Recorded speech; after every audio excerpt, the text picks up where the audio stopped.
नमस्कार साथियों, हमारे YouTube चैनल में आप सभी का स्वागत है। तो आज हमने पहला प्रैक्टिस पेपर लेकर आए हैं जो कि नागरिक शास्त्र यानी सिविक्स टीजीटी और पीजीटी के लिए बहुत ही महत्वपूर्ण सिद्ध होने वाला है। तो आप लोग इस वीडियो को पूरा देखिएगा। बहुत ही मोस्ट इम्पॉर्टेंट क्वेश्चन इसमें डाले गए हैं। तो चलिए शुरुआत करते हैं। आज का पहला प्रश्न कौन सा है, आप लोग इसका उत्तर बताइएगा मेरे साथ साथ। पहला है, आधुनिक संप्रभुता सिद्धांत का जनक कहाँ का निवासी था। तो जो आधुनिक संप्रभुता सिद्धांत का जनक है वह कहाँ का रहने वाला था। पहला है जर्मनी का, दूसरा ऑप्शन फ्रांस का, तीसरा इंग्लैंड का और चौथा अमेरिका का। तो इसका सही जवाब आप लोग बताइए कौन सा सही होगा। तो इसका सही जवाब है ऑप्शन नंबर बी, फ्रांस का। चलिए नेक्स्ट क्वेश्चन। अगला क्वेश्चन है, मैकियावेली अपने युग का शिशु था क्योंकि। मैकियावेली अपने युग का शिशु था क्योंकि। तो पहला ऑप्शन है, उसने अपने युग में जन्म लिया था। दूसरा है, उसने अपने युग का निर्माण किया था। तीसरा है, वह सामयिक परिस्थितियों से प्रभावित था। और चौथा है, वह आधुनिक युग का सृष्टा था। तो जो इसका राइट आंसर होगा वह है दूसरे का आपका ऑप्शन नंबर सी।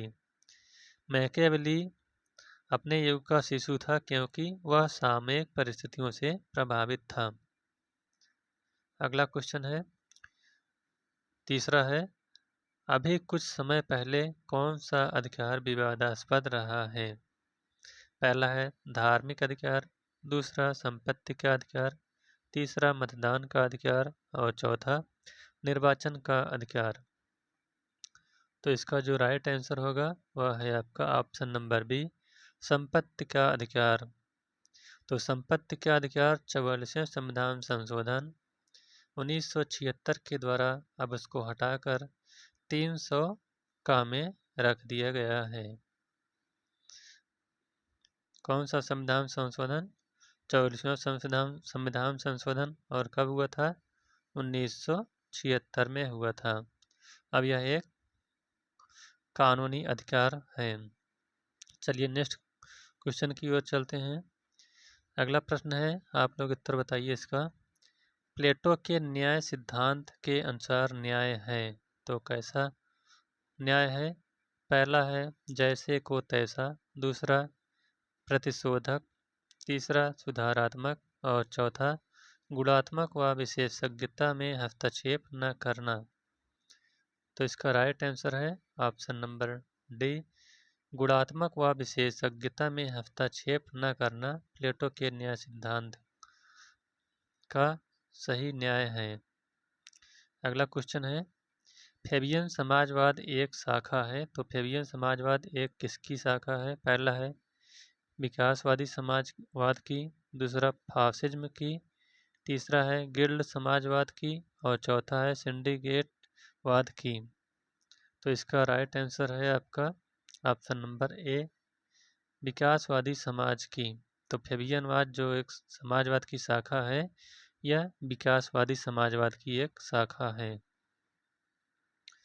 अगला क्वेश्चन है, बेमेल छाटिए तो इसमें से आपको बेमेल बताना है कौन सा है। पहला है गांधी उग्रवाद, दूसरा मार्क्स वर्ग संघर्ष, तीसरा हीगल आदर्शवाद और चौथा बोधा संप्रभुता। तो इसका जो राइट आंसर है वह है आपका ऑप्शन नंबर ए, गांधी उग्रवाद। तो गांधी जो है यह उग्रवाद से संबंधित नहीं थे। और मार्क्स वर्ग संघर्ष का सिद्धांत दिया था, यह सही है। हीगल एक आदर्शवादी थे, यह भी सही है। और बोधा जो है यह संप्रभुता का सिद्धांत इसने दिया था। तो इसका राइट आंसर ये होगा। गांधी एक अराजकतावादी दार्शनिक थे।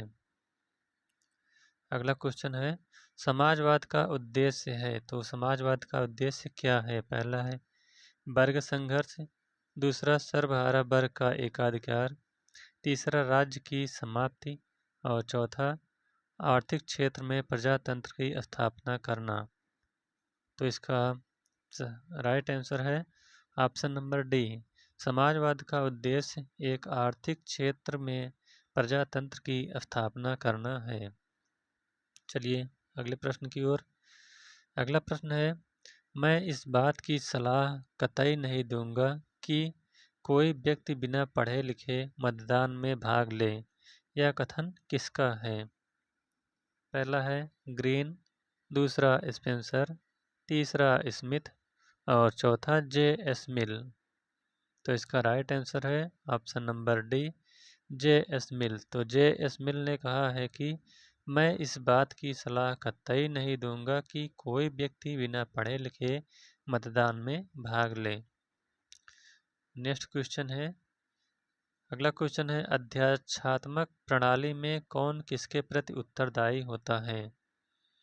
पहला है सामूहिक उत्तरदायित्व होता है, दूसरा मंत्रिपरिषद व्यवस्थापक के प्रति उत्तरदायी होती है, तीसरा मंत्रिपरिषद राष्ट्रपति के प्रति उत्तरदायी होती है और चौथा उपर्युक्त में से कोई नहीं। तो इसका जो राइट आंसर है वह है आपका ऑप्शन नंबर सी, अध्यादेशात्मक शासन प्रणाली में मंत्रिपरिषद राष्ट्रपति के प्रति उत्तरदायी होती है। अगला प्रश्न है, अध्यादेशात्मक प्रणाली में कौन किसके प्रति उत्तरदायी होता है? पहला है सामूहिक उत्तरदायित्व, दूसरा मंत्रिपरिषद व्यवस्थापक के प्रति उत्तरदायी होती है, तीसरा है मंत्रिपरिषद राष्ट्रपति के प्रति उत्तरदायी होती है और चौथा उपर्युक्त में से कोई नहीं।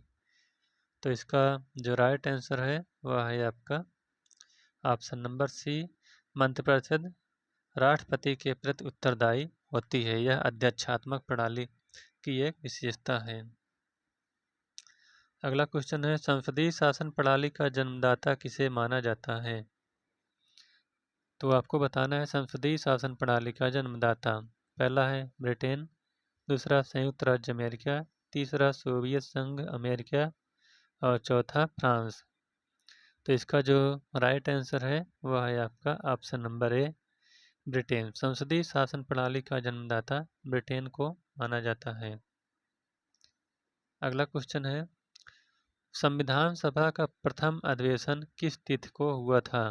पहला है 9 दिसंबर 1946 को, दूसरा 9 दिसंबर 1947 को, तीसरा 9 सितंबर 1947 को और चौथा 6 सितंबर 1946 को।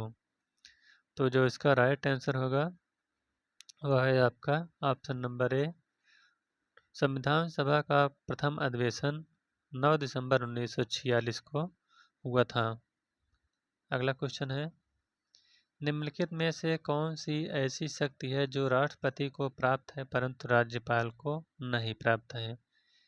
पहला है कार्यपालिका शक्ति, दूसरा सैन्य शक्ति, तीसरा वित्तीय शक्ति और चौथा विधायी शक्ति।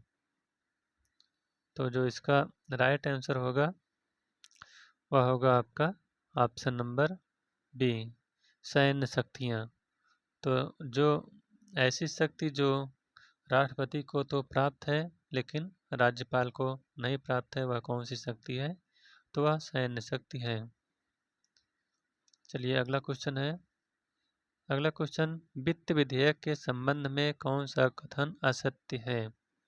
पहला है यह सिर्फ लोकसभा में ही पेश किया जाता है, दूसरा है राष्ट्रपति के पूर्व अनुमति से ही पेश किया जाता है, तीसरा है राज्यसभा अस्वीकार करने का अधिकार नहीं रखती और चौथा है इस विधेयक को दोनों सदनों में पारित होना चाहिए।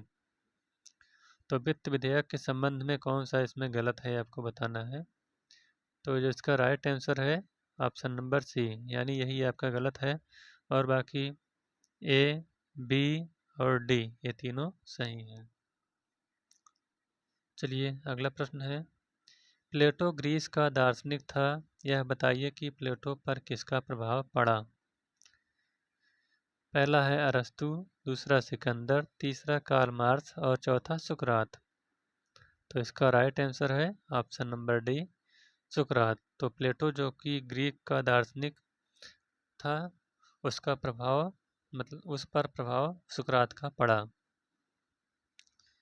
अगला क्वेश्चन है सातवीं अनुसूची संबंधित है, तो सातवीं अनुसूची किससे संबंधित है? पहला है भाषा से, दूसरा मूल कर्तव्यों से, तीसरा नीति निर्देशक तत्वों से और चौथा केंद्र राज्य व समवर्ती सूचियों से। तो इसका राइट आंसर है ऑप्शन नंबर डी, सातवीं अनुसूची का संबंध केंद्र राज्य व समवर्ती सूचियों से है। नेक्स्ट क्वेश्चन है बर्नस्टीन मार्क्सवाद का प्रमुख संशोधन करता है, उसने अपने विचार किस पुस्तक में प्रकट किए हैं? पहला है ग्रेट सोसाइटी, दूसरा एवोल्यूशनरी सोशलिज्म, तीसरा है यूटोपिया और चौथा है इनमें से कोई नहीं। तो इसका राइट आंसर है आपका option number B, evolutionary socialism. अगला क्वेश्चन है राजनीति विज्ञान के अध्ययन की दार्शनिक प्रणाली पर किसने जोर दिया? व्याख्या रोम के लोग। तो इसका सही जवाब बताइए कि राजनीति विज्ञान के अध्ययन की दार्शनिक प्रणाली पर किसने जोर दिया? किसने जोर दिया? पहला है ऑप्शन मैकियावेली, दूसरा कार्ल मार्क्स, तीसरा प्लेटो और चौथा अरस्तु। तो इसका सही आंसर है ऑप्शन नंबर सी, प्लेटो। अगला क्वेश्चन है आर्थिक परिपक्वता का सिद्धांत निम्न में से किससे संबंधित है? पहला है हाइंस, दूसरा माल्थस, तीसरा कीन्स और चौथा रिगार्डी। तो इसका सही जो उत्तर है वह है आपका ऑप्शन नंबर सी, कीन्स। आर्थिक परिपक्वता का सिद्धांत यह कीन महोदय से संबंधित है। अगला क्वेश्चन माल्थस ने विकास के सिद्धांत को किससे संबद्ध किया है? पहला है जनसंख्या, दूसरा श्रम, तीसरा पूंजी और चौथा अंतर्राष्ट्रीय व्यापार।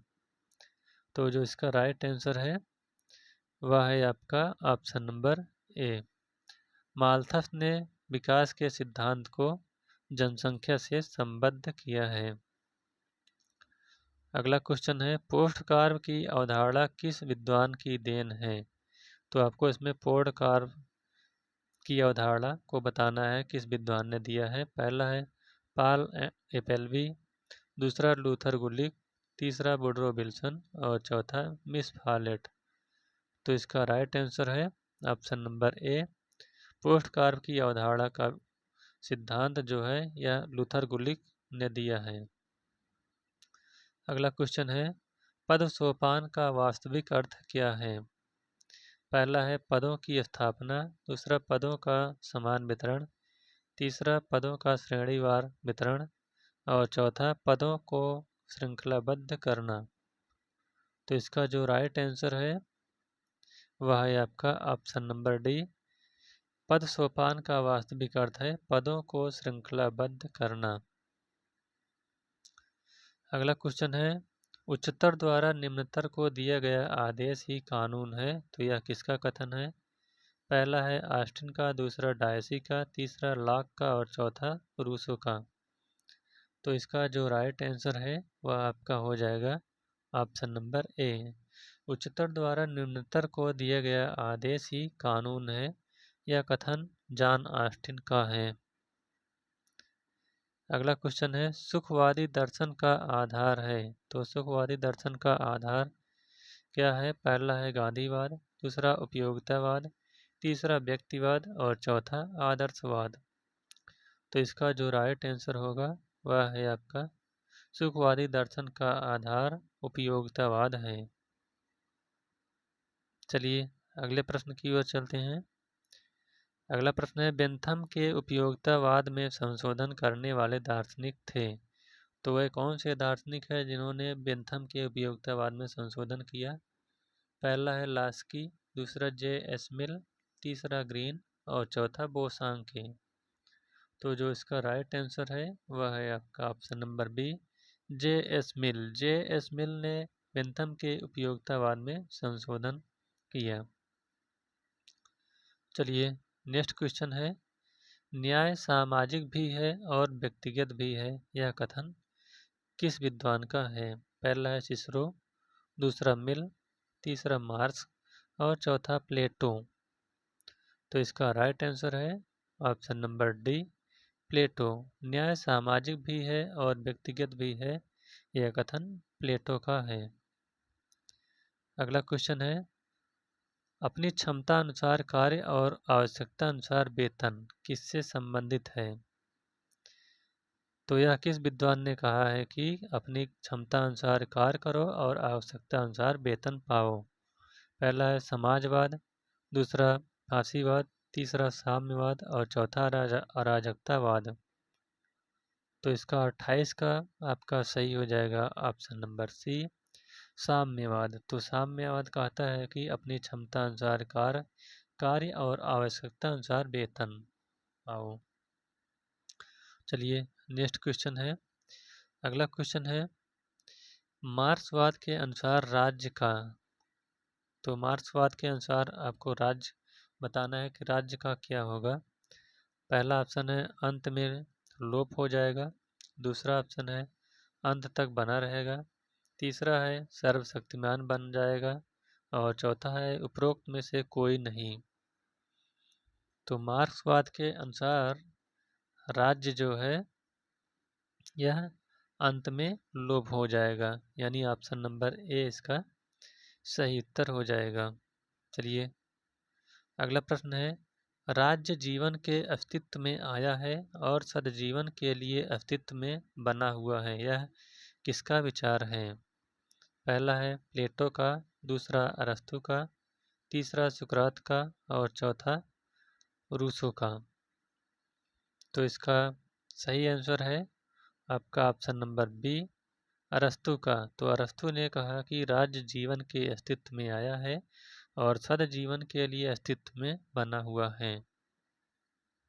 चलिए अगला प्रश्न है, अगला है कि धनवान और निर्धन में विभाजित समाज रेत की नींव पर टिका है, यह कथन किसका है? तो आपको यह कथन बताना है कि किसका है। पहला है लास्की, दूसरा गैटल, तीसरा स्पेंसर और चौथा गार्नर। तो इसका राइट आंसर होगा ऑप्शन नंबर ए, लास्की का। लास्की ने कहा कि धनवान और निर्धन में विभाजित समाज रेत की नींव पर टिका है, यानी बालू की नींव पर टिका है। अगला क्वेश्चन है, मेरा अपना मन ही चर्च है। उदारवाद की मनुष्य के विवेक में विश्वास की धारणा का यह उदाहरण प्रस्तुत किया है। तो यह किसने उदाहरण प्रस्तुत किया है? पहला है लॉक ने, दूसरा बेंथम ने, तीसरा थॉमस ने और चौथा थॉमस पेन ने। तो इसका राइट आंसर क्या है? Option number D, Thomas pen ने। थॉमस पेन ने कहा है कि मेरा अपना मन ही चर्च है। चलिए नेक्स्ट क्वेश्चन, अगला क्वेश्चन है, द्वंद्वात्मक भौतिकवाद की आलोचना का प्रमुख बिंदु है। तो द्वंद्वात्मक भौतिकवाद की आलोचना का प्रमुख बिंदु कौन सा है? पहला है व्यवहारिक पक्ष पर जोर देना, दूसरा अत्यधिक भौतिकवादी दर्शन, तीसरा द्वंद्वात्मक भौतिकवाद और चौथा उपरोक्त में से कोई नहीं। तो इसका राइट आंसर होगा ऑप्शन नंबर बी, अत्यधिक भौतिकवादी दर्शन। चलिए नेक्स्ट क्वेश्चन, अगला क्वेश्चन है, मुसोलिनी का व्यवहारवादी दर्शन था। तो जो मुसोलिनी का व्यवहारवादी दर्शन है यह किस पर आधारित था? पहला है सिद्धांतवादी, दूसरा अवसरवादी, तीसरा अध्यात्मवादी और चौथा उपरोक्त सभी। तो इसका राइट आंसर है अवसरवादी। तो मुसोलिनी का जो व्यवहारवादी दर्शन था यह अवसरवादी दर्शन पर आधारित था। अगला क्वेश्चन है, उपयोगितावाद भी व्यक्तिवाद की तरह समाज को स्वीकार करता है। तो इसका सही उत्तर कौन होगा? पहला है व्यक्तियों का योग मात्र, दूसरा आवश्यक बुराई, तीसरा सुख का साधन और चौथा सुख की अनिश्चितता। तो इसका जो राइट आंसर है वह है आपका ऑप्शन नंबर ए, व्यक्तियों का योग मात्र। तो उपयोगितावाद भी व्यक्तिवाद की तरह समाज को स्वीकार करता है कैसे व्यक्तियों का योग मात्र के बराबर। अगला क्वेश्चन है, ग्रीन एक कल्पनाशील, आदर्शवादी और गंभीर यथार्थवादी था। यह विचार किससे संबंधित है? पहला है सेवाइन, दूसरा वारकर, तीसरा प्लेटो और चौथा बेपर। इसका जो राइट आंसर होगा वह है आपका ऑप्शन नंबर बी, वारकर। ग्रीन एक कल्पनाशील, आदर्शवादी और गंभीर यथार्थवादी था। यह विचार वारकर के साथ संबंधित है। अगला क्वेश्चन है, आनुपातिक प्रतिनिधित्व प्रणाली की प्रमुख विशेषता है। तो आनुपातिक प्रतिनिधित्व प्रणाली की प्रमुख विशेषता क्या है? पहला है पूर्णतः प्रजातंत्रवादी, दूसरा नागरिक चेतना का विकास, तीसरा सभी वर्गों का उचित प्रतिनिधित्व और चौथा जन जागरण में योगदान। तो इसका राइट आंसर होगा आपका ऑप्शन नंबर सी। आनुपातिक प्रतिनिधित्व प्रणाली की जो प्रमुख विशेषता है वह सभी वर्गों का उचित प्रतिनिधित्व है।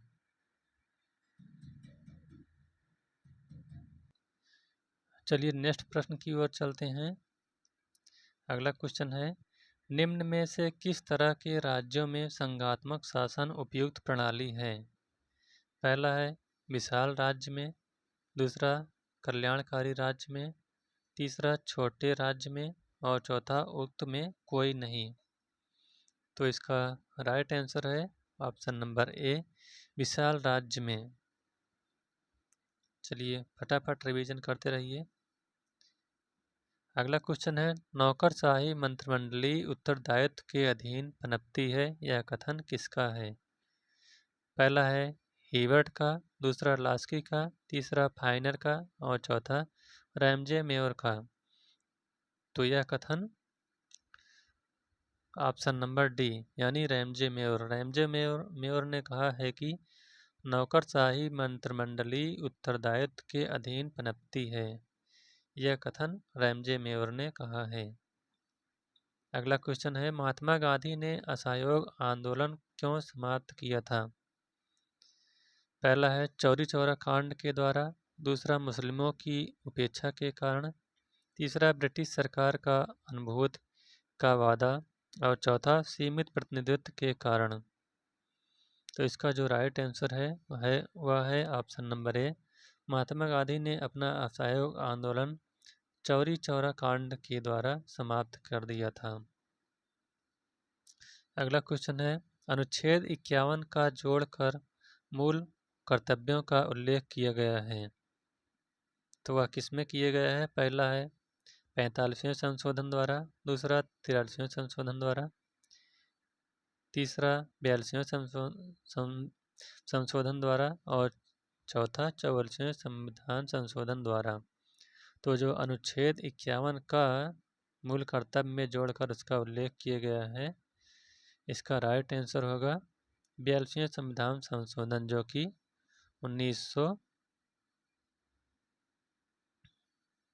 1976 में हुआ था। सॉरी 1976 में हुआ था, 1976 में। चलिए नेक्स्ट क्वेश्चन। अगला क्वेश्चन है, संवैधानिक उपचारों का वर्णन किया गया है। तो संवैधानिक उपचारों का वर्णन किस अनुच्छेद में किया गया है? पहला है 22वें अनुच्छेद में, तीसरा 25वें अनुच्छेद में, दूसरा 25वें अनुच्छेद में, तीसरा 32वें अनुच्छेद में और चौथा 20वें अनुच्छेद में। तो जो इसका राइट आंसर है वह है आपका ऑप्शन नंबर सी, संवैधानिक उपचारों का वर्णन 32वें अनुच्छेद में किया गया है, जिसे डॉक्टर भीमराव अंबेडकर ने संविधान की आत्मा कहा है। यानी उन्हें अनुच्छेद 32 को संविधान की आत्मा की संज्ञा दी है। अगला क्वेश्चन है, सत्रावसान करना राष्ट्रपति की किस शक्ति से संबंधित है? पहला है न्यायिक शक्ति से, दूसरा कार्यपालिका शक्ति से, तीसरा है विधायी शक्ति से और चौथा विवेकाधिकार से। तो इसका राइट आंसर है ऑप्शन नंबर सी, सत्रावसान करना राष्ट्रपति की जो शक्ति है यह विधायी शक्ति से संबंधित है। अगला क्वेश्चन है, भारत के मुख्य न्यायाधीश को वेतन दिया जाता है। तो जो भारत के मुख्य न्यायाधीश होते हैं उनका वेतन कहाँ से दिया जाता है? पहला है आकस्मिक निधि से, दूसरा संचित निधि से, तीसरा उपरोक्त दोनों में से, और चौथा उपरोक्त में से कोई नहीं। तो इसका राइट आंसर क्या है? Option number B. भारत के मुख्य न्यायाधीश को जो वेतन दिया जाता है वह भारत की संचित निधि से दिया जाता है। अगला क्वेश्चन है, कोई विधेयक धन विधेयक है कि नहीं, इसको कौन प्रमाणित करता है? पहला है स्पीकर, दूसरा राष्ट्रपति, तीसरा प्रधानमंत्री और चौथा संसद। तो कोई विधेयक धन विधेयक है या नहीं, इसको जो प्रमाणित करता है वह है आपका स्पीकर यानी अध्यक्ष। लोकसभा अध्यक्ष यह प्रमाणित करता है कि कोई विधेयक धन विधेयक है या नहीं। तो ऑप्शन नंबर ए इसका सही उत्तर हो जाएगा, स्पीकर। अगला क्वेश्चन है, origin of the family, private property and the state किसकी रचना है? पहला है मार्क्स, दूसरा लेनिन, तीसरा एंजल्स और चौथा स्टालिन। तो इसका सही उत्तर है एंजल्स। एंजल्स की पुस्तक का नाम है origin of the family, private property and the state. अगला क्वेश्चन है, निम्न में से किस संघीय व्यवस्था में राज्यों को संघ से अलग होने का अधिकार है? पहला है कनाडा, दूसरा अमेरिका, तीसरा सोवियत रूस और चौथा भारत। तो इसका जो राइट आंसर होगा वह है आपका ऑप्शन नंबर सी, सोवियत रूस। सोवियत रूस में संघीय व्यवस्था में राज्यों को संघ से अलग होने का अधिकार दिया गया है। अगला क्वेश्चन है, इंस्ट्रूमेंट ऑफ एक्सेशन का तात्पर्य है। तो इंस्ट्रूमेंट ऑफ एक्सेशन से क्या तात्पर्य है? पहला है विदेशी राज्यों का भारतीय प्रदेश में विलय, दूसरा है देशी राज्यों का भारतीय प्रदेश में विलय, तीसरा है देशी राज्यों का भारतीय प्रदेश में अलगाव और चौथा है उपरोक्त में से कोई नहीं। तो इसका राइट आंसर है आपका ऑप्शन नंबर बी, देशी राज्यों का भारतीय प्रदेश में विलय। नेक्स्ट क्वेश्चन है, संघीय न्यायालय की स्थापना किस अधिनियम में की गई थी? पहला है 1919, दूसरा 1909, तीसरा 1935 और चौथा 1861। तो इसका राइट आंसर है आपका ऑप्शन नंबर सी, संघीय न्यायालय की स्थापना 1935 यानी भारत शासन अधिनियम 1935 के द्वारा की गई थी। चलिए अगला प्रश्न है, आधुनिक आदर्शवादी विचारधारा का प्रथम आधार प्लेटो और अरस्तु के लेखों में मिलता है, यह कथन किसका है? तो यह कथन आप बताइए किसका है? पहला है वारकर, दूसरा मिल, तीसरा लास्की और चौथा स्मिथ। तो इसका राइट आंसर है ऑप्शन नंबर ए, वारकर। वारकर ने कहा है कि आधुनिक आदर्शवादी विचारधारा का प्रथम आधार प्लेटो और अरस्तु के लेखों में मिलता है। चलिए नेक्स्ट क्वेश्चन है, पीत पत्रकारिता से आशय है। तो पीत पत्रकारिता से क्या अर्थ निकलता है? पहला है सस्ती सनसनीखेज समाचारों को प्रकाशित करना, दूसरा प्रेस द्वारा तथ्यों को अपनी इच्छा अनुसार प्रस्तुत करना, तीसरा है घटना की विकृत तस्वीर जनता को पहुंचाना और चौथा है उपरोक्त सभी। तो इसका जो राइट आंसर है ऑप्शन नंबर डी, उपरोक्त सभी। तो पीत पत्रकारिता का अर्थ है सस्ती सनसनीखेज समाचारों को प्रकाशित करना, प्रेस द्वारा तथ्यों को अपनी इच्छा अनुसार प्रस्तुत करना और घटना की विकृत तस्वीर जनता को पहुंचाना। चलिए अगला क्वेश्चन है, प्लेटो के न्याय का अर्थ है। तो प्लेटो के न्याय का अर्थ बताना है क्या है? पहला है सभी कार्य करना, दूसरा है अपने निर्धारित कार्य को करना, तीसरा है उपरोक्त दोनों उत्तर, और चौथा है उपरोक्त में से कोई नहीं। तो इसका राइट आंसर है आपका ऑप्शन नंबर बी। प्लेटो के न्याय का अर्थ है अपने निर्धारित कार्य को करना और किसी के कार्य में हस्तक्षेप न करना। अगला है द्वैध शासन की स्थापना की गई थी। तो द्वैध शासन की स्थापना कब की गई थी? पहला है 1909 में, दूसरा 1919 में, तीसरा 1935 में और चौथा 1947 में। तो इसका जो राइट आंसर होगा वह है आपका ऑप्शन नंबर बी। द्वैध शासन की स्थापना भारत शासन अधिनियम 1919 के द्वारा की गई थी। अगला प्रश्न है अधीनस्थ न्यायालयों के न्यायाधीशों की नियुक्ति कौन करता है? पहला है राष्ट्रपति, दूसरा उपराष्ट्रपति, तीसरा मुख्य न्यायाधीश और चौथा राज्यपाल। तो इसका राइट आंसर है ऑप्शन नंबर डी, राज्यपाल।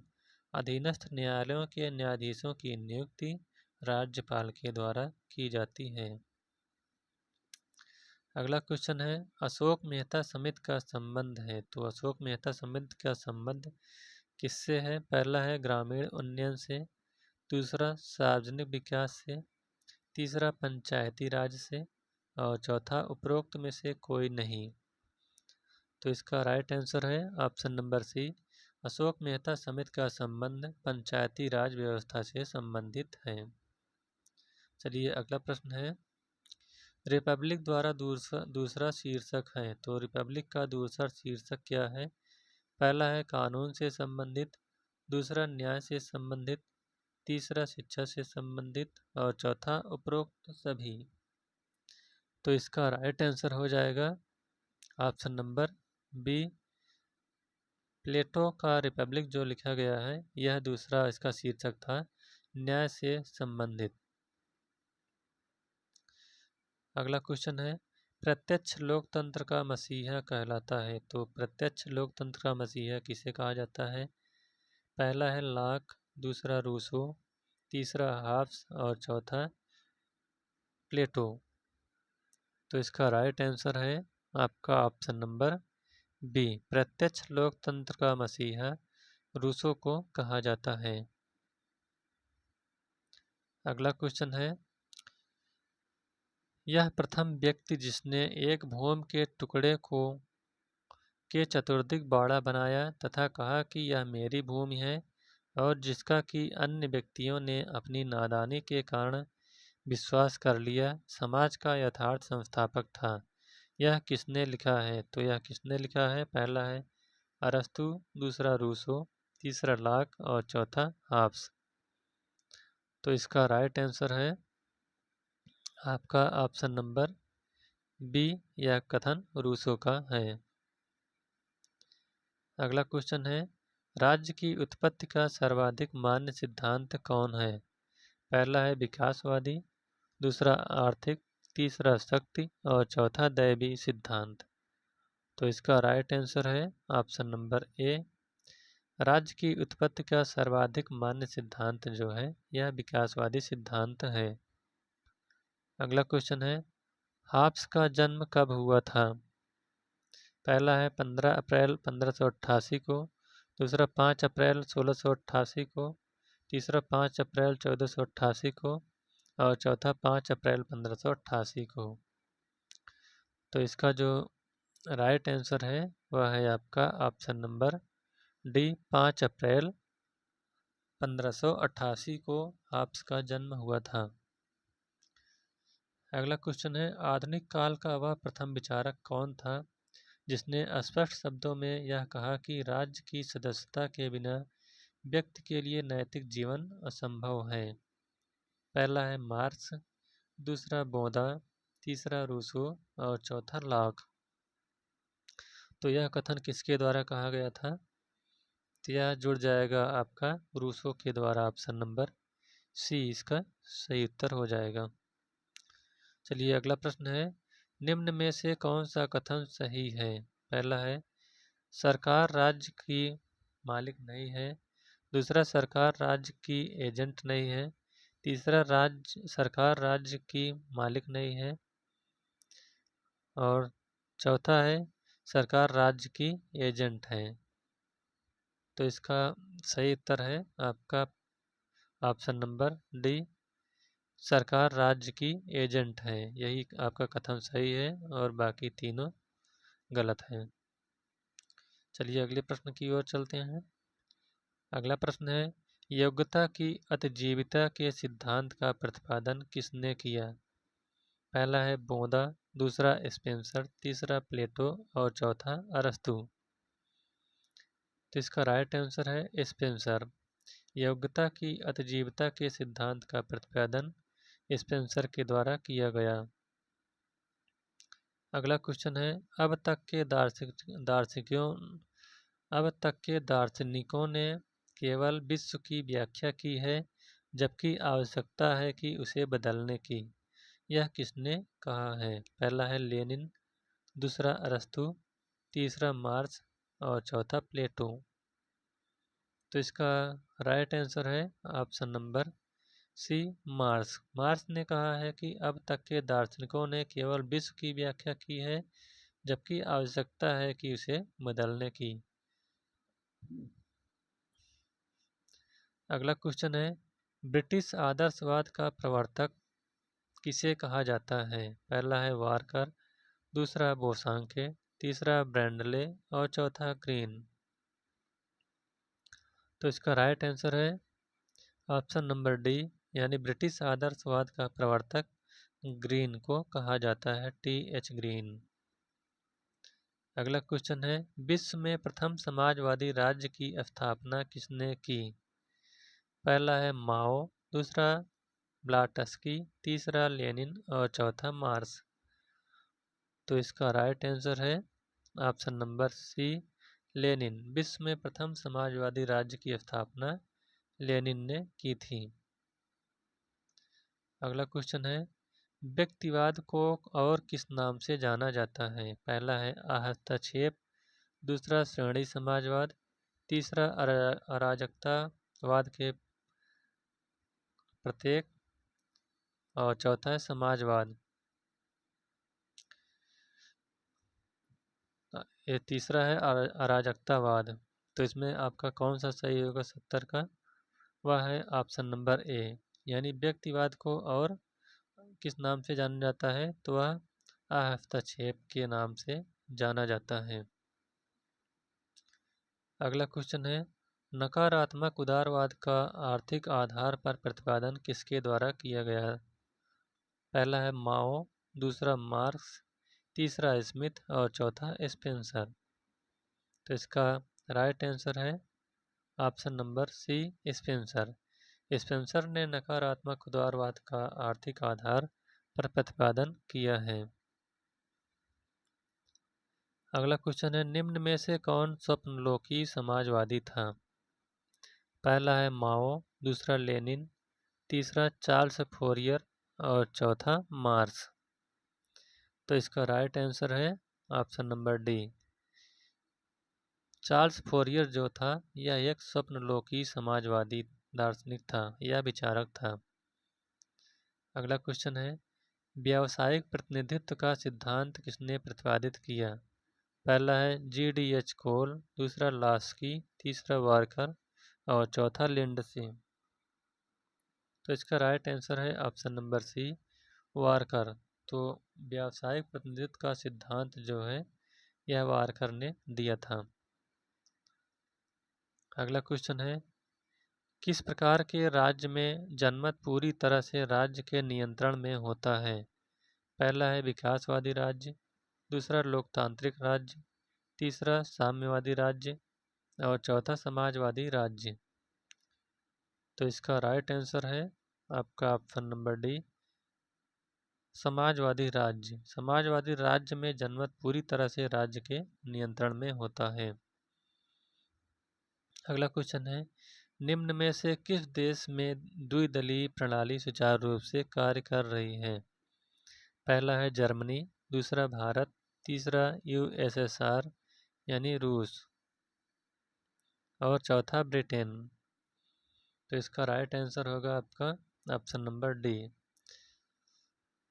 ब्रिटेन में द्विदलीय प्रणाली सुचारू रूप से कार्य कर रही है। अगला क्वेश्चन है, लिखित संविधान की अवधारणा सर्वप्रथम कहाँ उत्पन्न हुई थी? पहला है ब्रिटेन, दूसरा अमेरिका, तीसरा चीन और चौथा भारत। तो इसका राइट आंसर है ऑप्शन नंबर बी। लिखित संविधान की अवधारणा सर्वप्रथम अमेरिका में उत्पन्न हुई थी। अगला क्वेश्चन है, निम्न में से किस देश में एकात्मक शासन है? पहला है भारत, दूसरा यूके, तीसरा यूएसएसआर और चौथा यूएसए। तो इसका राइट आंसर होगा यूके यानी यूनाइटेड किंगडम यानी ब्रिटेन। ब्रिटेन में एकात्मक शासन है, वहाँ पर राजतंत्र है। अगला क्वेश्चन है, मंत्रिमंडल को ब्रिटेन में कानूनी मान्यता कब प्राप्त हुई? पहला है 1945 में, दूसरा 1914 में, तीसरा 1957 में और चौथा 1937 ईस्वी में। तो इसका राइट आंसर होगा आपका ऑप्शन नंबर डी, 1937 ईस्वी में ब्रिटेन में मंत्रिमंडल को कानूनी मान्यता प्राप्त हुई। अगला क्वेश्चन है, गांधी का राजनैतिक गुरु कौन था? पहला है बाल गंगाधर तिलक, दूसरा लाला लाजपत राय, तीसरा गोपाल कृष्ण गोखले और चौथा कोई नहीं। तो इसका राइट आंसर है महात्मा जी के राजनीतिक गुरु जो थे वह गोपाल कृष्ण गोखले थे। ऑप्शन नंबर सी इसका सही जवाब होगा। अगला क्वेश्चन है, संघ लोक सेवा आयोग का निर्माण किस एक्ट द्वारा हुआ था?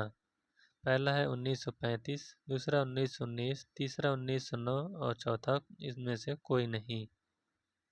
तो इसका राइट आंसर है ऑप्शन नंबर ए, 1935। संघ लोक सेवा आयोग का निर्माण जो है यह भारत शासन अधिनियम 1935 के द्वारा हुआ था।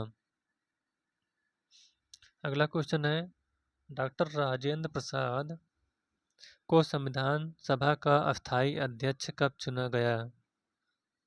आपका पहला ऑप्शन है 26 जनवरी 1947 को, दूसरा है 15 अगस्त 1947 को, तीसरा है 11 दिसंबर 1946 को और चौथा है इनमें से कोई नहीं। तो इसका राइट आंसर है option number C, doctor Rajendra Prasad को अस्थायी अध्यक्ष 11 दिसंबर 1946 को चुना गया था। अगला क्वेश्चन है, संविधान की 8वीं अनुसूची में कितनी भाषाओं का वर्णन है? पहला है 21, दूसरा 13, तीसरा 18 और चौथा 22। तो इसका राइट आंसर है ऑप्शन नंबर डी, 22। संविधान की 8वीं अनुसूची में 22 भाषाओं का उल्लेख किया गया है। अगला क्वेश्चन है, भाषाई आधार पर राज्यों का पुनर्गठन हुआ था। तो भाषाई आधार पर राज्यों का पुनर्गठन कब हुआ था? पहला है 1960 में, दूसरा 1957 में, तीसरा 1948 में और चौथा 1956 ईस्वी में। तो इसका जो राइट आंसर है वह है आपका ऑप्शन नंबर डी, 1956 में। भाषाई आधार पर राज्यों का पुनर्गठन 1956 में इसका शुरुआत हुआ था। अगला क्वेश्चन है, अनुच्छेद 300 का में वर्णित संपत्ति का अधिकार है। तो संपत्ति का अधिकार एक कैसा अधिकार अब रह गया है? पहला है मूलाधिकार है, दूसरा विधिक अधिकार, तीसरा बगैर विधिक अधिकार और चौथा नीति निर्देशक तत्व। तो इसका राइट आंसर है ऑप्शन नंबर बी। जो संपत्ति का अधिकार है यह एक अब विधि का अधिकार यानी कानूनी अधिकार के तौर पर है। अगला क्वेश्चन है, संविधान की 10वीं अनुसूची का संबंध है। तो आपको बताना है संविधान की 10वीं अनुसूची का संबंध किससे है। पहला है वेतन भत्ते से प्रयोग का गठन हृदयनाथ कुंजरू ने, भारत रिपोर्ट भारत, दूसरा है दल बदल रोक अधिनियम से, तीसरा कोई नहीं और चौथा दोनों। तो इसका राइट आंसर है ऑप्शन नंबर बी। संविधान की 10वीं अनुसूची का संबंध दल बदल रोक अधिनियम से है।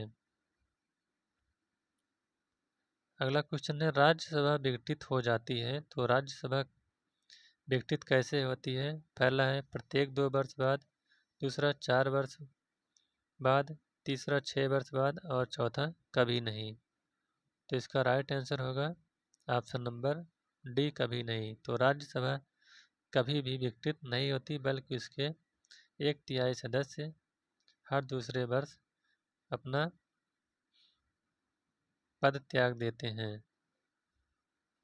चलिए अगला क्वेश्चन है, स्थानीय शासन की शक्तियाँ किसके द्वारा प्रदत्त होती हैं? पहला है कानून द्वारा, दूसरा राज्य शासन द्वारा, तीसरा केंद्रीय शासन द्वारा और चौथा संविधान द्वारा। तो इसका जो राइट आंसर है यह है आपका ऑप्शन नंबर डी, संविधान द्वारा। स्थानीय शासन की शक्तियाँ जो है यह संविधान द्वारा प्रदान की जाती हैं।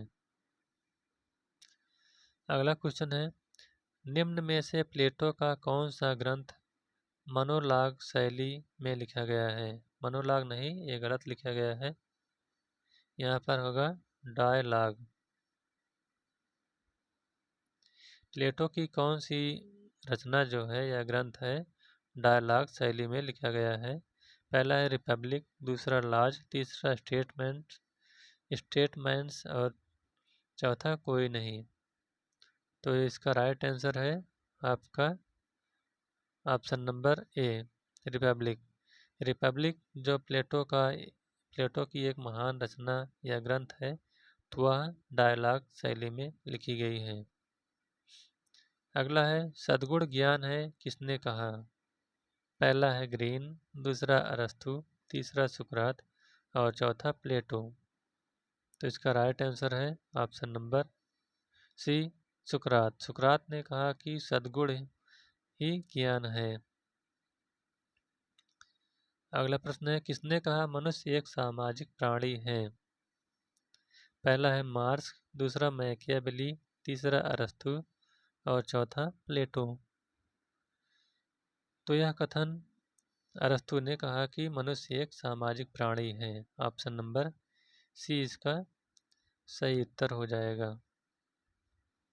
नेक्स्ट क्वेश्चन है, प्राकृतिक अवस्था में मनुष्य समान, आत्मनिर्भर तथा संतुष्ट है, यह कथन किसका है? पहला है हाब्स, दूसरा लॉक, तीसरा रूसो और चौथा बेंथम। तो इसका जो राइट आंसर होगा वह है आपका ऑप्शन नंबर सी। तो प्राकृतिक अवस्था में मनुष्य समान, आत्मनिर्भर तथा संतुष्ट है, यह कथन रूसो का है। अगला क्वेश्चन है, निम्नलिखित जोड़ों में कौन सा जोड़ा सही नहीं है? पहला है प्लेटो रिपब्लिक, दूसरा लॉक लेवियाथन, तीसरा मार्क्स दास कैपिटल और चौथा रूसो सोशल कॉन्ट्रैक्ट। तो इसका जो राइट आंसर है वह है आपका ऑप्शन नंबर बी, लॉक जो है यह लेवियाथन जो लिखा गया है यह लॉक का नहीं है। इसके अलावा प्लेटो ने रिपब्लिक लिखी है, कार्ल मार्क्स ने दास कैपिटल लिखा है और रूसो ने सोशल कॉन्ट्रैक्ट लिखा है। जबकि लेवियाथन जो है यह किसकी है? मैकियावेली की। अगला क्वेश्चन है, फेबियन समाजवाद का विकास सर्वप्रथम किस देश में हुआ था? पहला है इंग्लैंड, दूसरा स्पेन, तीसरा इटली और चौथा जर्मनी। तो इसका राइट आंसर है आपका ऑप्शन नंबर ए, फेबियन समाजवाद का विकास सर्वप्रथम इंग्लैंड में हुआ था। अगला क्वेश्चन है, फांसीवाद से उदय होता है तो फांसीवाद से किसका उदय होता है? पहला है उदारवाद, दूसरा लोकतंत्र, तीसरा उग्र राष्ट्रवाद और चौथा व्यक्तिवाद।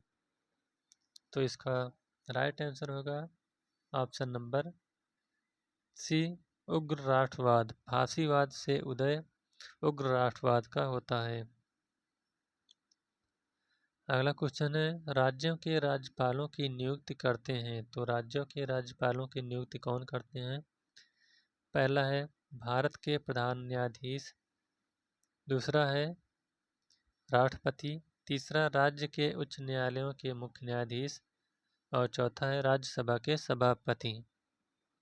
तो इसका राइट आंसर है ऑप्शन नंबर बी, राष्ट्रपति। तो राष्ट्रपति के द्वारा राज्यपालों की नियुक्ति की जाती है। अगला क्वेश्चन है, संविधान के किस संशोधन अधिनियम के द्वारा भारत में महिलाओं के लिए ग्राम पंचायतों में 30% आरक्षित स्थान आरक्षित किए गए हैं? पहला है 54, दूसरा 64, तीसरा 72 और चौथा 73। तो इसका राइट आंसर है आपका ऑप्शन नंबर डी। 73वें संविधान संशोधन के द्वारा कहा गया है कि पंचायतों में महिलाओं को 30% आरक्षण दिया जाएगा। अगला क्वेश्चन है, गांव स्थानीयता के गढ़ थे, अज्ञान, संकीर्ण विचारधारा और सांप्रदायिकता के अड्डे थे, यह कथन किसका है? पहला है जवाहरलाल नेहरू, दूसरा राजेंद्र प्रसाद, तीसरा B.R. अम्बेडकर और चौथा महात्मा गांधी। तो यह कथन है आपका option number C. Doctor Bhimrao Ambedkar ने कहा कि गांव स्थानीयता के गढ़ थे, अज्ञान, संकीर्ण विचारधारा और सांप्रदायिकता के अड्डे थे।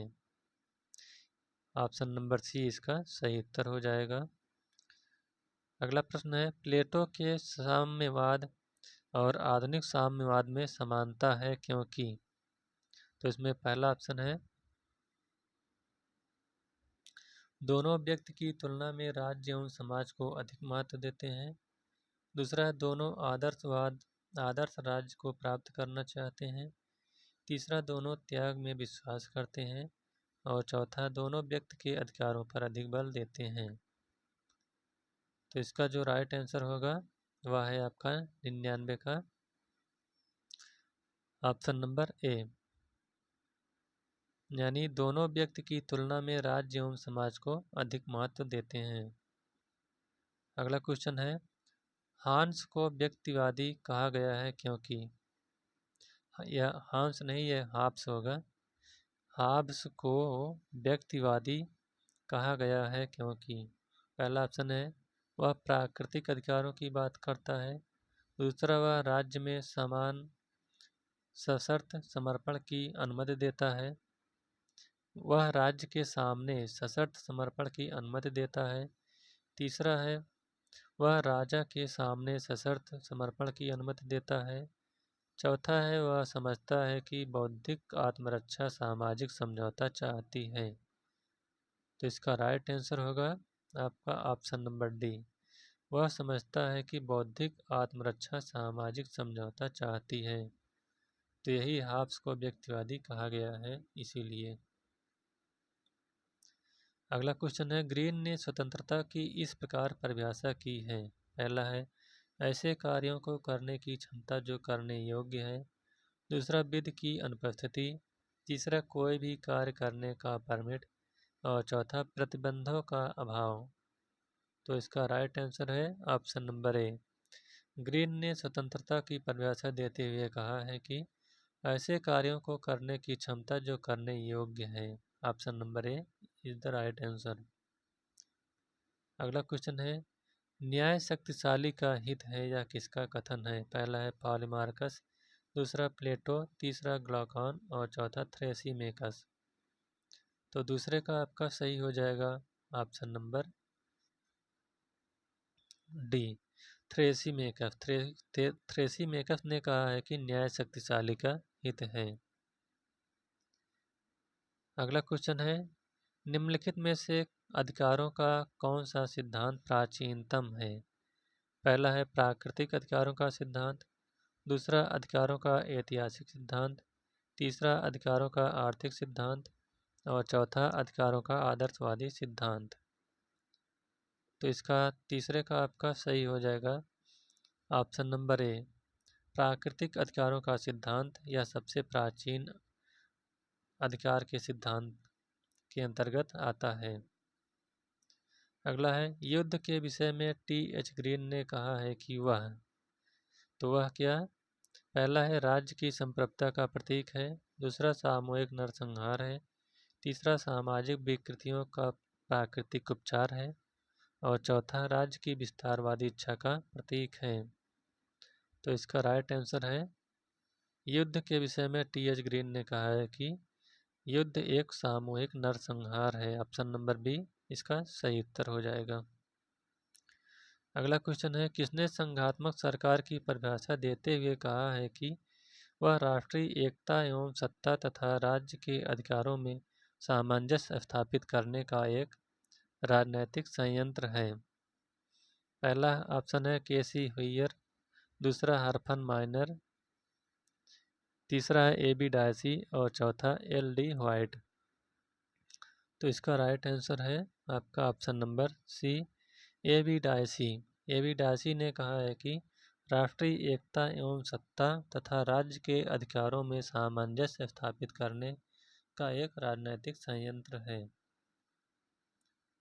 अगला है, महात्मा गांधी को सर्वप्रथम राष्ट्रपिता के नाम से किसने संबोधित किया। पहला है श्रीमती सरोजिनी नायडू, दूसरा सरदार पटेल, तीसरा सुभाष चंद्र बोस और चौथा जवाहरलाल नेहरू। तो इसका राइट आंसर है ऑप्शन नंबर सी, सुभाष चंद्र बोस ने सर्वप्रथम महात्मा गांधी को राष्ट्रपिता के नाम से संबोधित किया। अगला क्वेश्चन है, इंडियन ओपिनियन के संपादक कौन थे। पहला है दादा भाई नौरोजी, दूसरा एम.के. गांधी, तीसरा तिलक और चौथा रानाडे। तो इसका राइट आंसर है 7 का option number B, Indian Opinion के संपादक महात्मा गांधी जी हैं। ऑप्शन नंबर बी इसका सही उत्तर हो जाएगा। अगला क्वेश्चन है, संविधान के किस अनुच्छेद के अंतर्गत सर्वोच्च न्यायालय में तदर्थ न्यायाधीशों की नियुक्ति की व्यवस्था की गई है। पहला है अनुच्छेद 124, दूसरा अनुच्छेद 125, तीसरा अनुच्छेद 126 और चौथा अनुच्छेद 127। तो इसका राइट आंसर होगा ऑप्शन नंबर डी, अनुच्छेद 127 में कहा गया है कि इसमें तदर्थ न्यायालय में तदर्थ न्यायाधीशों की नियुक्ति के बारे में कहा गया है। अगला क्वेश्चन है, संविधान के किस अनुच्छेद ने में राष्ट्रपति को संसद के दोनों सदनों की संयुक्त बैठक बुलाने का अधिकार प्रदान किया है। पहला है एक अनुच्छेद 160, अनुच्छेद 107, दूसरा अनुच्छेद 108, तीसरा अनुच्छेद 109 और चौथा अनुच्छेद 110। तो इसका राइट आंसर है अनुच्छेद 108। अनुच्छेद 108 में कहा गया है कि राष्ट्रपति संसद के दोनों सदनों की संयुक्त बुला सकता है। अगला क्वेश्चन है, कथन 1, प्लेटो के अनुसार आदर्शवादी शासक दार्शनिक राजा होंगे। कारण आर, प्लेटो के अनुसार दार्शनिक राजा के पास परिवार और संपत्ति नहीं होगी। तो इसमें से आपको बताना है कौन सा सही है। तो कौन सा सही होगा, 111 है। तो इसका राइट आंसर जो होगा वह है आपका ऑप्शन नंबर बी, यानी ए और आर दोनों सही हैं और ए आर जो है ए का सही स्पष्टीकरण है। अगला क्वेश्चन है, प्राकृतिक अवस्था में व्यक्ति का जीवन एकाकी, निर्धन, कुत्सित, पशुत्व और अल्प था। यह कथन किसका है। पहला है हाब्स, दूसरा लॉक, तीसरा रूसो और चौथा मिल। तो यह कथन किसका है, यह कथन हाब्स का है। Option number A is the right answer. अगला क्वेश्चन है, संयुक्त राष्ट्र संघ के चार्टर में कुल कितनी धाराएं हैं। पहला है 111, दूसरा 119, तीसरा 121 और चौथा 123। तो इसका राइट आंसर है 119 धाराएं हैं। संयुक्त राष्ट्र संघ के चार्टर में कुल 119 धाराएं हैं।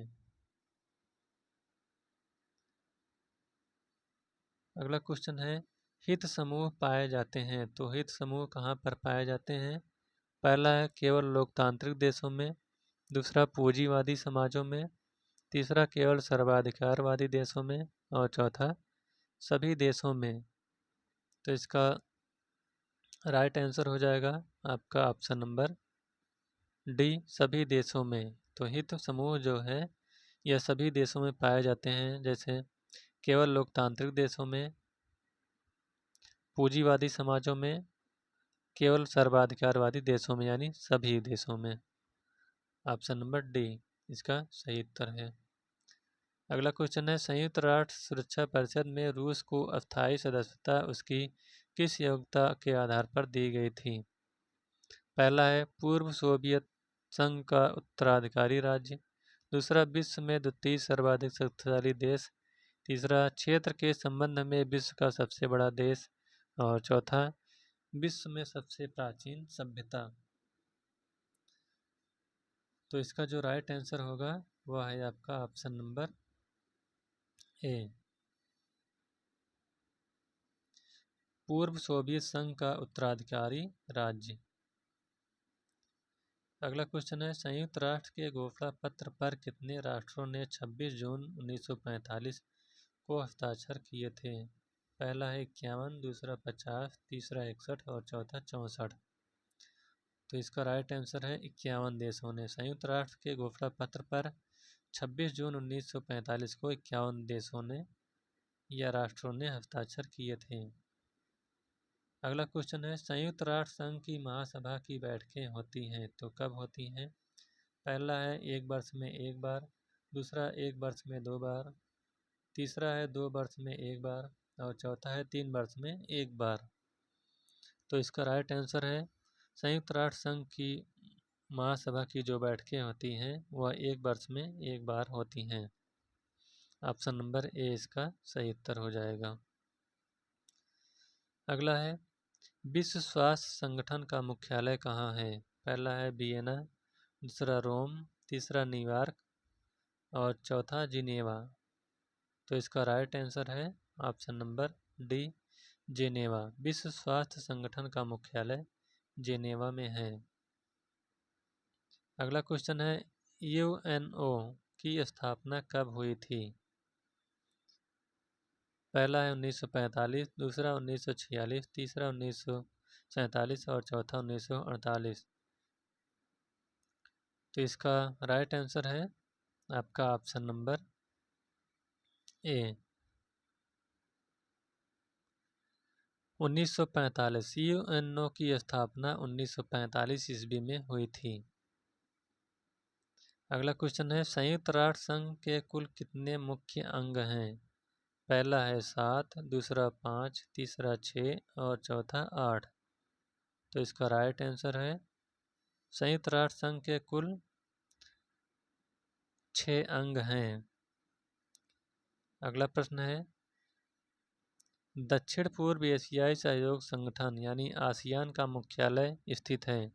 तो आपको बताना है आसियान का मुख्यालय कहाँ स्थित है। पहला है काठमांडू में, दूसरा सिंगापुर में, तीसरा बैंकॉक में और चौथा जकार्ता में। तो इसका राइट आंसर है आपका ऑप्शन नंबर डी, जकार्ता में। दक्षिण एशियाई सहयोग संगठन आसियान का मुख्यालय जकार्ता में है। अगला क्वेश्चन है, प्रतिबद्ध नौकरशाही प्रतिबद्ध होती है तो प्रतिबद्ध नौकरशाही प्रतिबद्ध होती है। पहला ऑप्शन है राज्य के प्रमुख से, दूसरा संविधान से, तीसरा निश्चित विचारधारा से और चौथा उपर्युक्त सभी से। तो इसका राइट आंसर है उपर्युक्त सभी से, यानी प्रतिबद्ध नौकरशाही राज्य के प्रमुख से, संविधान से और निश्चित विचारधारा से प्रतिबद्ध होती है। अगला क्वेश्चन है, निम्नलिखित में से अधिकारों का कौन सा सिद्धांत प्राचीनतम है? तो आपको बताना है सबसे प्राचीन अधिकार कौन सा है। पहला है प्राकृतिक अधिकारों का सिद्धांत, दूसरा अधिकारों का ऐतिहासिक सिद्धांत, तीसरा अधिकारों का आर्थिक सिद्धांत और चौथा अधिकारों का आदर्शवादी सिद्धांत। तो इसका राइट आंसर हो जाएगा ऑप्शन नंबर ए, प्राकृतिक अधिकारों का सिद्धांत यह सबसे प्राचीन अधिकार के अंतर्गत आता है। चलिए लास्ट प्रश्न है, निम्नलिखित अवधारणाओं के विषय में ग्रीन की प्राथमिकता का निर्धारण करें। तो आपको इसमें क्रमवाइज बताना है कि ग्रीन ने सबसे पहले किन का निर्धारण किया था। तो सबसे पहले आ जाता है आपका चेतना पर उन्होंने बल दिया, उसके बाद स्वतंत्रता पर, उसके बाद अधिकार पर, उसके बाद राज्य पर।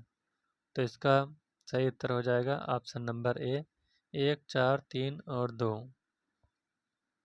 तो इस प्रकार से यह प्रैक्टिस पेपर समाप्त होता हुआ। अगर यह वीडियो आपको अच्छा लगा हो तो वीडियो को लाइक, शेयर और चैनल को सब्सक्राइब करिएगा। Thank you.